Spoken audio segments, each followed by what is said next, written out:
So now they'll try the extra point. And Kenny, one of the things I was going to mention is in a big game, as the visiting team, you want to try to come in and take the home crowd out of it. But these two teams appear to have equal number of fans at this game.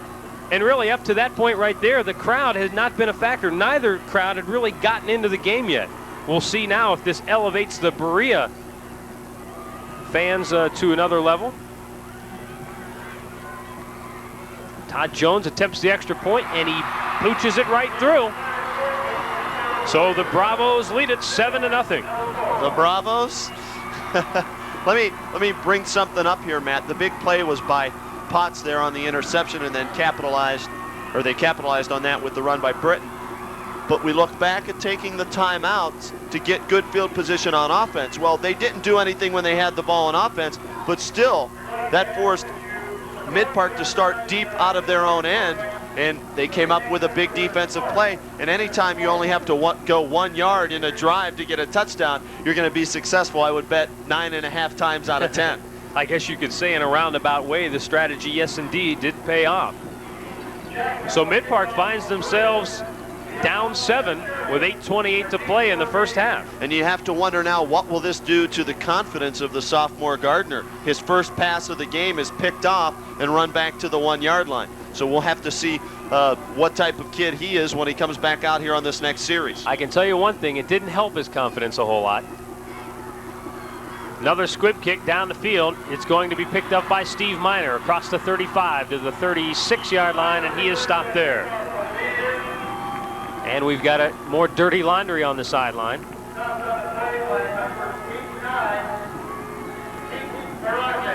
Ferranti made the stop for Berea. And if things could get worse, or if things can't get worse, they will. Murphy's Law. Well, yeah. After you get the ball at the 40-yard line to start this drive, you're penalized for a holding call, so that'll back you up deeper in your own territory. One of the things about, we did, 10 high school games this season, including this one, and about 4 or 5 college games. In this level of football, high school and college, you don't see a lot of penalties on the kick return game like you do in the NFL. That's one of the rare penalties. On the receiving team, it'll be first down. Sometimes you wonder if maybe they're just a little better coached on the fundamentals on the kicking game in the lower level.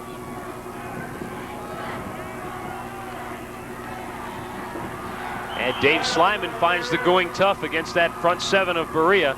He picked up maybe a yard. Jeff Hanshire, the nose guard, in there on the stop. 5'11", 200-pound junior. He's another one of those defensive players who will be back next year. Slyman's been the workhorse thus far. That was his 8th carry of the ball game for only 17 yards. It'll be interesting to see if they try and get Bielik more involved with the offense. 7:45 to play. Braves lead 7-0. Midpark with the second down. Here's an inside counter, and that's going nowhere. And the ball pops loose, but they're going to say it was down. Now a little extracurricular activity, and flags fly once again. Mike Corton did not take too kindly to Micah Potts slamming him to the ground once the whistle had already blown. Corton then retaliated with a shove. Now let's see if we have offsetting penalties, or if... Boy, that's a real tough penalty for Mike Corton. And they always say they get the second guy that's involved. The first guy usually gets away with it. A case in point right there. And I think maybe if this is the 5th or 6th game of the season, they don't call that penalty. Got a dead ball foul, personal foul on the offense. Fred Shirley not quite sure who to call that one on. But I think maybe if that's the 5th or 6th game of the season, they let a little push and shove go. But being the rivalry that this is, being with everything at stake that there is, they don't want to let this game get out of hand at all. No, and I think it's a good call. It's sending a message to both teams. Don't do that anymore, or it's going to cost you, and it cost Midpark dearly right there. In fact, it makes a 3rd down and 23. Gardner to throw. Fires over the middle. Here is Bielik in the open field. Crosses the 20 to the 25-yard line. Otto Mucklow dragged him down there. Kupach made the tackle. He was a yard shy of getting back to the original line of scrimmage, so it brings up 4th and 11. And once again, Berea should wind up with pretty good field position. But this time Corton will have the wind at his back, so let's see if he can hang it up there and let the wind take it a couple of extra yards. Good snap. And the kick is a dandy. And it's going to be over the head of Damian Bedell, but what a catch at the 20-yard line. Back to his 30, and he's hemmed in there. Good special teams coverage by Midpark, but what a beautiful kick. I suppose the wind gets a little credit there, but a nice turnover. Well, give credit to Corton for getting the ball up in the wind on a spiral, and then the wind carried it a little bit. In all, 52 yards on that kick and a return of only 5 yards. So the net on that is 47, and that's a big play for Midpark. But boy, what a great catch by Bedell. If he doesn't make that catch, that ball may roll another 10, 15 yards, or he may have fumbled it, and Midpark could have come up with the recovery. So a great special teams play on both ends there. The Braves have it 1st and 10 from their own 30-yard line. James inside handoff once again. This is Damian Bedell. But the Midpark Meteors have snuffed that play out now as they stop him for a short gain, if any, on the play. I think they'll be generous and give him 1 yard. So for Bedell now in the ballgame, 8 carries, 35 yards. So he's been the workhorse for Berea on offense. There you see head coach Ray Radick as we found him now. Under 6 minutes to play, first half. Berea 7, Midpark nothing. Braves with the football. Todd James wants the quick throw again. Going for McClarty, he's hit, he bobbles the football and makes a catch. He's not going to get a pass interference call, but he should have, and what an outstanding job of holding on to the football anyway. Boy, that was a bang-bang play. And I'm not sure if it was pass interference, but it was very, very close, and the officials will give Midpark the benefit of the doubt there as they pick up 3 yards to the Braves. We'll watch it again. You being the judge, it looked as though the contact was there before he made the catch, but hey, nice concentration to get hit and juggle the football and still come up with a catch. It winds up only being a short gain, and on 3rd and 6, here goes Bedell off the left side. Will he break enough tackles? No, the Meteors hem him in, and a nice job by the Meteor defense there. Mike Corton getting over to help out on this stop. A great job again by the Midpark defense. The only score they've given up was a 1-yard touchdown run. So, I mean, that's kind of hard to stop. Other than that, they've played great football here in this first half, and they're keeping their team in the ballgame. 4 minutes, 30 seconds left to play in the half. Todd Jones to punt it away. End over end kick. Fair catch called for. The ball bounces, and now it's covered by number 32. That's Jeff Fiala, and that was a smart play by Fiala. You say, oh boy, that was dangerous. It was a stupid play. Not really. If you're confident in yourself and you see the ball bouncing end over end like it was, you know it's going to keep rolling deeper into your own territory. So what he did there was just grab it and fall to the turf so his team would not be backed up inside their own 30-yard line. And that's an especially good move on AstroTurf, where the ball does have a tendency to roll an extra 5 or 10 yards. We're now down to the 4-minute mark of the first half. Gardner rolling. He looks like he wants to put it up, fires it downfield. He's got a man open, and he just overshoots him. He was looking for Mike Miner, but just overthrew him. I think if you're head coach Ray Radick here with the wind at your back, why not throw the football? Put it up in the air. You haven't had great success running the ball. If you can get the protection, why not throw it? And it was a good throw. I mean, if he wants to put that anywhere, it's out there where only the receiver can get it. You don't want to come up short on a ball like that because the coverage was underneath. 4:03 left to play. 7-0 Berea here in the second quarter. Gardner sets up, fires downfield. He's got a man again. It's Ernie Bielik to the 40, 35-30, inside the 20, knocked out of bounds. And a touchdown saving tackle was made by number 27, Jason Whitman.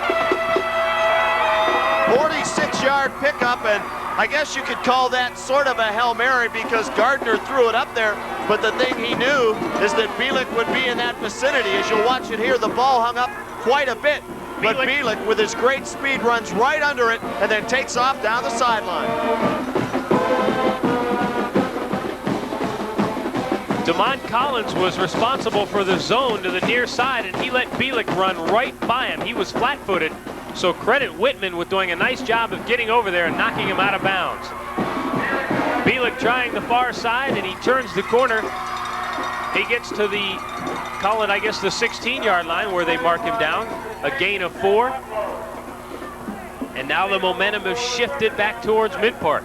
And Matt, like I said, you have the wind at your back. You're not going to be able to run that play if you're going into the wind, so why not take advantage? You know Berea's not going to run a pattern like that because of how strong the wind is. Throw the football down the field. When you have a player like Bielik, he can break it in any time. They have an opportunity to get back in this ball game. Slyman and Bielik line up behind Gardner. It'll be Bielik cutting off Slyman's block, trying to get to the outside. And a nice job by DeMond Collins to come up and wrap him up before he really could turn the corner. He picks up 2. It'll be 3rd down and 4 now for the Meteor offense. And I mentioned earlier that taking nothing away from Dave Slyman, but they just weren't getting it done with the fullback. He wasn't picking up big yardage because of the great play of the Berea defense. Your game breaker is Bielik. Get him more involved in the offense. That's what they've done here on the last 3 plays, and look where they're at. 3rd down and 4. 2.5 minutes to play. First half. Gardner under pressure, fires it to Corton. First down. Inside the 10 to the 5 to the 4-yard line. And a nice job there by Dave Gardner, fighting off the pressure, staying poised in the pocket, and finding Corton wide open. Oh, was he open or what? Let me tell you. We'll take a look at it again, Matt. And I don't know in your quarterbacking days, but I'm sure you love to see this one. You have your wingback standing, 7 yards wide open like that before the nearest defender can come up and make the tackle. So a big play there by Corton to get open, but a bigger play by Gardner to find him. I like the way he pump faked Mike Costello and gave himself a couple extra seconds to unload the football. 1st and goal at the 4. Gardner gives it to Bielik off the inside, and he's tripped up. He got to the 3-yard line. But a nice defensive play. I believe it was number 67 who got in there and tripped him up. John Burrell, maybe? They're saying down on the field that it was Lucas, number 61. So 1 or 7, we really can't tell because they're at the far end of the field. But a good play there because Bielik was searching for that hole and looked like he had a good head of steam. But Lucas tripped him up. It's 2nd and goal now from the 3-yard line. At goal line defense in there for Berea. And Midpark basically counters with their goal line offense. 2 tight ends and power eye football right behind Dave Gardner. Trying to run the option. Gardner tries to get in, but he is hit hard by DeMond Collins, and then Otto Mucklow comes up and finishes him off. They may have lost a yard, Ken. And I believe that Midpark will take its final timeout here with 1 minute and 14 seconds left to go in the half. It's 3rd and goal from the 4. And right here, well, I thought on that play, a great call, Matt, would have been play action fake, because you run out of that, maybe try and, remember the Brecksville game we did? We figured, well, Brecksville, they run the football, they run that Colorado eyeball, they're not going to throw, and they ran those 2 tight ends in there and slipped a tight end into the end zone. That's what I was looking for there. So maybe we'll see that here on 3rd or maybe 4th down, a little play action fake and dump it into the end zone to a tight end or a wingback. And of course, thinking ahead, depending on the outcome of this 3rd down play, do you go for it on 4th down or do you take the points? Well, that depends on how much confidence you have in your field goal kicker. He's got the wind at his back. Sure, it's almost an extra point, but do you just want to figure, well, let's get 3 points on the board and another score in the second half will win us the game, or do you go for it all here and try and tie things up and say, well, then we've got 1 half of football left, the best team's going to win. So it'll be interesting to see here what head coach Ray Reddick calls. I got to believe if they don't make it, you kick the field goal. But we'll have to wait and see here on 3rd down and 4. 1 minute, 14 seconds left to play first half. Dave Gardner brings them to the line of scrimmage. The Berea Braves dig in on defense. Gardner back to throw, looking, firing, has a man, but just overthrew the attempt.